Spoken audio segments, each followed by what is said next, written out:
केंद्र सरकार ने आज अपना बजट पेश कर दिया है। हर वर्ग जो अपनी उम्मीदें लेकर बैठा हुआ था, किस तरह की उम्मीद हैं जो लोगों को थी। हमारे साथ उदयपुर के जो व्यापारी हैं उनसे हम बात करेंगे कि जो बजट दिया गया उसमें इन्हें किस तरह की राहत मिली है। सर, किस तरह की उम्मीदें उस बजट को लेकर थी और क्या व्यापारी वर्ग को मिला है? देखिए, बहुत ही संतुलित और बहुत ही अच्छा बजट माननीय वित्त मंत्री निर्मला जी सीतारमण जी ने पेश किया है। और व्यापारियों के लिए वो खुशी और उत्साह का विषय ये है कि इनकम टैक्स में 12,75,000 रुपये तक की छूट दी है।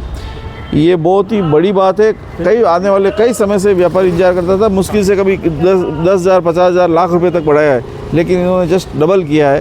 तो ये निश्चित रूप से बधाई के पात्र हैं। और जो सीनियर सिटीजन का TDS में 50,000 से लगाकर 1,00,000 रुपये तक के TDS पे कोई टैक्स नहीं लगेगा, तो ये एक बुजुर्गों के लिए भी एक दिया है। तो इन्होंने हर वर्ग को ध्यान में रखते हुए ये बजट पेश किया है।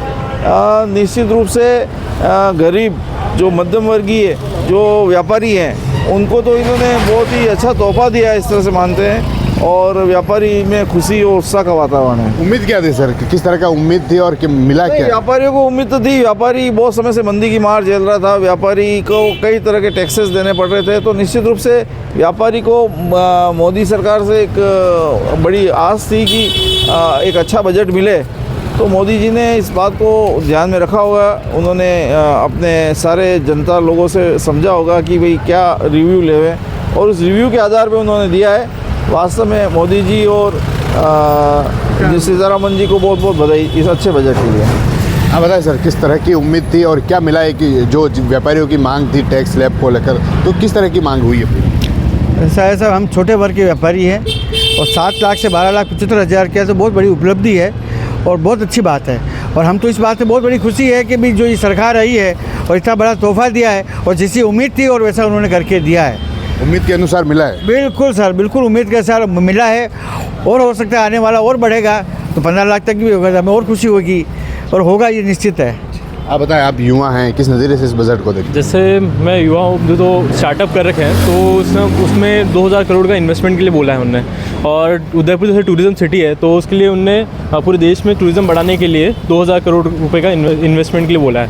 और मैक्सिमम 12 लाख से ऊपर का इनकम टैक्स स्लैब किया है, तो वो भी बहुत अच्छा काम किया है। और हमारे जैसे मैन्युफैक्चरिंग यूनिट है, तो उसको एक्सपोर्ट करने के लिए उन्होंने सपोर्ट के लिए उसके लिए भी अलग से फ़ंड दिया है। तो वो कुल मिला के बहुत अच्छा बजट है। और उसमें छोटे वर्ग के लोग से लेकर टॉप के लिए वुमेन और सब के लिए बहुत अच्छा बजट किया है, सबका ध्यान रखते हुए। आप बताएं, किस तरह का बजट मिला, क्या उम्मीद थी? काफ़ी अच्छी उम्मीद थी कि सरकार में टैक्स में काफ़ी कटौती करी है इन्होंने, और 4 लाख तक इनकम टैक्स फ्री किया है। और इनकम टैक्स में 12,75,000 रुपये तक का अपना जो लिया है, वो काफ़ी अच्छा बजट पेश किया है। और हमारी भी उम्मीद थी कि इसे आपको इस टाइप की टैक्स में छूट मिले, तो इसलिए सरकार को, सीतारमण जी को बहुत बहुत धन्यवाद कहना चाहूँगा। काफ़ी अच्छा सा सहयोग दिया है। आप बताएं, किस तरह का बजट मिला, उम्मीद क्या थी इस वर्ग को? मतलब काफ़ी अच्छा बजट रहा। अगर हम उदयपुर की बात करें तो उदयपुर के लिए बहुत सारी चीज़ें, जैसे MSME है, तो उदयपुर में बहुत सारी MSME इंडस्ट्री है, तो उनको काफ़ी बूस्टअप मिलेगा। साथ में टूरिज़्म के लिए बोला कि 50 टूरिज़्म के सेंटर डेवलप करेंगे नए, तो उसमें उदयपुर स्वाभाविक सी बात है कि उदयपुर आएंगे। उसके लिए अलग से बजट एलोकेशन होगा, जो उन्होंने बोला कि बजट के अलग फॉर्म में, तो काफ़ी बूस्टअप होगा। उड़ान योजना की संशोधित योजना भी निकालने की बात की है, क्योंकि उड़ान योजना के अंदर उदयपुर में भी पहले बहुत सारी फ़्लाइटें थी, तो उम्मीद थे कि उदयपुर में भी नई फ़्लाइटें स्टार्ट होगी उड़ान से, तो एक टूरिज़्म का एक नया बूम आएगा। उदयपुर नए स्टेशन से कनेक्ट होगा, तो स्वाभाविक है उदयपुर का एयर ट्रैफिक भी बढ़ेगा। साथ में उन्होंने पोर्ट्स की बात करी थी, तो पोर्ट्स का जितना भी उदयपुर का बड़ा माल है पोर्ट्स के थ्रू जाता है, तो उसको लेकर भी बहुत सारी रियायतें दी। तो जो उदयपुर की माइनिंग इंडस्ट्री है, जो बाद में निर्यात करती, जो उसमें 6 बड़े में निर्यात भी एक बड़ा चीज़ था, क्योंकि उदयपुर से बहुत सारी चीज़ें बाहर जाती है, तो एक वो बहुत बड़ा बूस्टअप मिलेगा।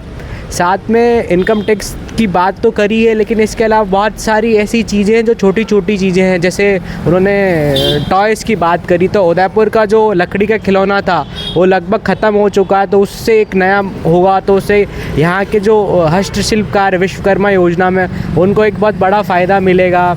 फिर साथ में कैंसर हॉस्पिटल्स की, उदयपुर अपने आप में एक संभाग मुख्यालय है और कैंसर का उदयपुर में बहुत अच्छा काम होता है, लेकिन इसके लिए अलग से नया सेंटर होगा, तो उसमें एक फ़ंड एलोकेशन भी होगा। तो उदयपुर ही नहीं, उदयपुर संभाग के जितने भी मरीज़ हैं उनको इससे काफ़ी फ़ायदा मिलेगा। तो काफ़ी अच्छी जन कल्याणकारी चीज़ें थी।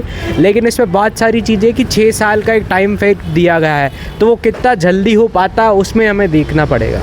तो ये थे उदयपुर के व्यापारी जिनसे हमने जाना कि जो केंद्र का बजट है उसमें इन्हें क्या मिला, क्या उम्मीद थी और क्या वाकई उम्मीद के अनुसार बजट इन्हें मिला है। TV9 के लिए राजेश डांगी।